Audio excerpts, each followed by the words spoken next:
Hi everyone, and welcome to another episode of 10 Things with me, Rob from the NYH podcast. Here are my top 10 things that I use to do my job.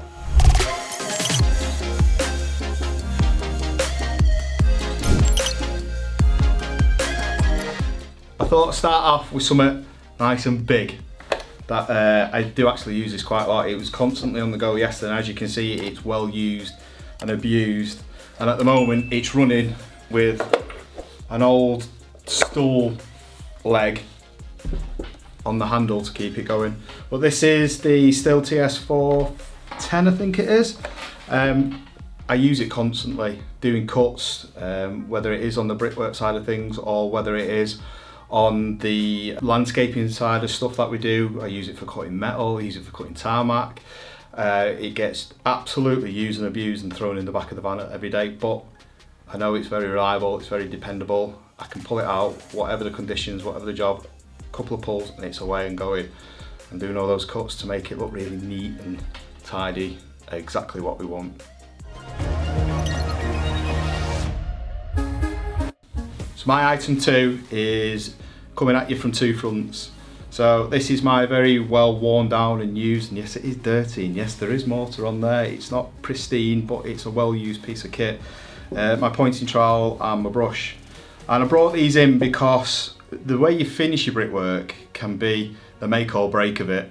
It can make good brickwork look bad and bad brickwork look good. And it can also get you out of a lot of sticky situations. Now this is a horsehair brush. It's very, very soft. It's very, very good for face work. When you brush off, it doesn't leave too many lines within the mortar joints, and it gives it a nice finish. And also, this is my Marshalltown pointing trowel. I've had it a long time. I've snapped the tip and it's worn its way down again. And it just gives a nice flat finish for weatherstruck pointing and bird's mouth pointing and whatever else that you might use that for. And I also use it for a lot of things like patching in brickwork. If you have to go back when a plumber's been in and smashed a hole out in the brickwork and you need to repair it and make it look good, little trowels like this are useful. Good. Item number 3 is my Brickmate tape. Now, I've been a bricklayer now for 22 years, but the main reason why I got into bricklaying is because I was never very academic at school. I was never very good at maths or anything like that. And as people know, bricklaying is all about maths. Working things out, working your bond out. Yes, it might be either a full or a half that goes on it, but you've got to make sure those measurements work for your windows, for your door openings, for your head heights. Everything that goes around bricklaying is all about maths. And people might be looking at this saying, well, you should know how to do it. Maybe I should, but my brain just doesn't work like that. So this is a Brickmate tape, and it gives me all my gauges on it. So whether it's a vertical gauge or whether I'm gauging out brickwork and blockwork, whether there's going to be cuts in it, whether it works for window openings, door reveals, anything like that, this made my job so much easier, and it's one less thing to think about. Yes, it can make you a little bit lazy maybe, but it's there, it's in my pocket. I know I don't have to sit and think about, does this work over 22 meters or whatever it is like that. I can make that work and figure that out very quickly with this. So this one, particular one, is an 8 meter. It can be a bit chunky, but once it's on your hip, you don't realise it's there, and you can just clip it on and off really quickly, really effectively, and figure out whether there's going to be a cut in it in any direction. Quick to hand, simple. My item number 4, again, it's a bit of a double combo. So, I've got the trusty bricklaying trowel. This particular one is a WHS Tyzac. It is an 11-inch Philadelphia style. Again, it's not the cleanest, but it's honest. It does the work. It's got the wooden handle with a leather strap on it, and I also have the rubber bung because it did come with a rubber bung on the end of it, but I've knocked it too many times and it snapped off. And this is my Bricky's buddy. Now, if I'm honest with you, I was never a fan of these. They came out a while ago. I was like, oh, you don't need it, you can put it down. But since I've got one, I feel lost without it. And it's a great little invention.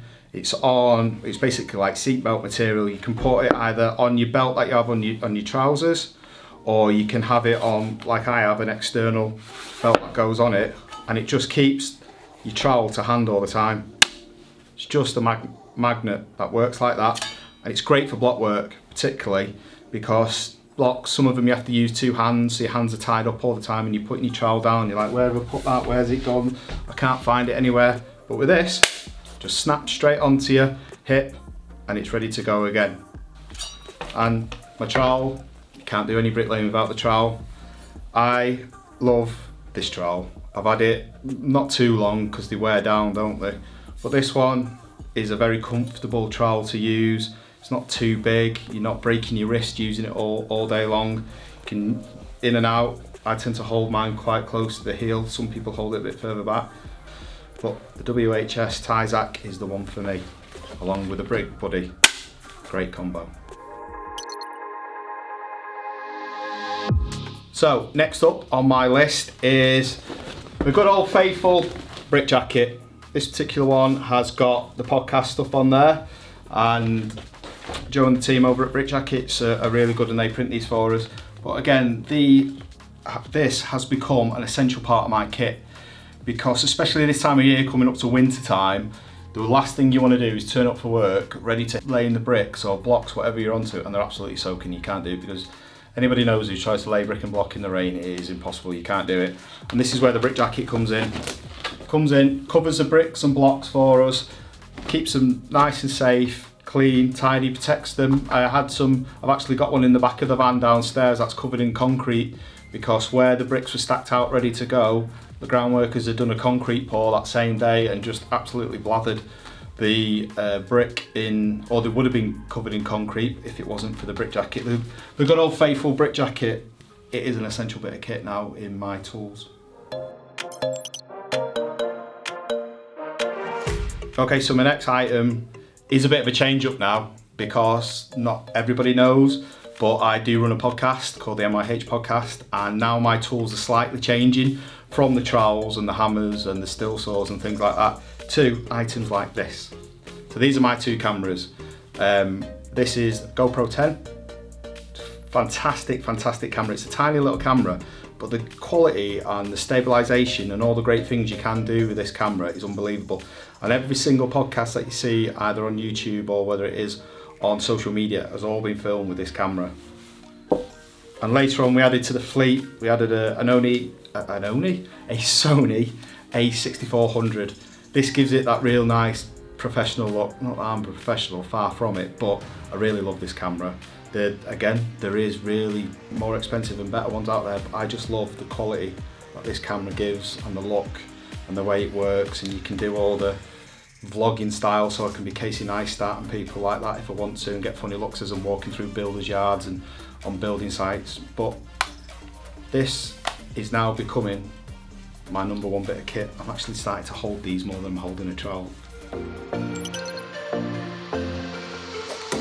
Next on the list is microphones. Microphones are now an essential part of my kit. It's how we record everything, whether we're out on site or whether I'm at home doing stuff. When I'm down at the A&E studios, they kindly let me use their microphones, but anything else is recorded on these. This is the Sennheiser SKX-SW, bit of a mouthful of a name, but we bought these in the middle of the pandemic, and they allowed us to still do face-to-face podcasts, so we could be socially distanced and still get together and have these conversations, because it was so important to do that through the lockdowns that we had. And they are an expensive bit of kit, but they are so worth it. They give us really good sound quality, and we can do it at a safe distance at that time, but I still continue to use them. And a lot of the time, like when you watch the videos, you don't even see us wearing the microphones a lot of the time, and it's because of these bits of kit. They're a great bit of kit, I really love them. They can be very temperamental sometimes, but once you get it right and get all the channels working on it, they are phenomenal. The next item on the list is my little computer, my little laptop. Every single episode that's out, every single video that you see, every single social media post, every single short, every single reel, every single TikTok is all made on this little laptop. It is getting to a point where it's getting to its limit, maybe, I think, but it's a phenomenal bit of kit. This little HP does everything. It allows us to produce podcasts, create the ideas for the podcast, all the connections on the back side of things in the sense of setting up the the meetings and emails and everything we do is all run through this little laptop. It's like a hub basically for the podcast and the work that I do, and even the building side of things. When people email me to come and give them a quote on the brickwork side, it comes through this little computer. It is on most days, all day, and I do really like it. It's a powerful little bit of kit, costs a bit of money again, but it's worth it. The investment is worth it because you're investing in yourself. And this is the HP Spectre, and if you're ever in the market to get one and you're not an Apple fan, I definitely recommend these. They are very, very good. So this one, it's not a tool as such. It's not anything that I use every single day, but every single day this image or the people that are in this image are with me, that allow me to go out and do my job. They give me the courage to go out and stand up and do the talks in front of people, or go out and do the talks just like this in front of camera, because ultimately everything we do, no matter what job we do, what trade we are, where we are in this industry, we all go out to help and provide for our families. Now, this is my family, this is what they look like, and they give me the strength to keep going. Yours might look differently to what my family does, but it doesn't really matter. We all do what we do. We get up and get out every single day for a purpose, and this is my purpose. And although, like I say, it's not a tool, it allows me to go out and use those tools that we spoke about before. It gives me the courage and the willing to go and do it. So this is my family. Now this item, or this set of items, is very, very different, but these can be the difference in somebody's life. So part of the work that I do now, I go out and give talks on construction sites up and down the country and speak to people within our industry and let them know about all the support that is out there for them. And if they are struggling with the mental health, or they need a little bit of help with the physical health or the financial health, the Lighthouse Club that I'm an ambassador for provide all these services for you. And these little information cards that I have could be the difference for you. They could help you. They could save your life. And it might sound a bit much and a bit bougie maybe to think that, but I use them in every single talk, and I hand them out at the end of every single talk, and they are there to help people, support people, give them the information and give them the knowledge of where to get that help and support from. So if you ever need a bit of help and support, reach out and I can send you all this information that's on there.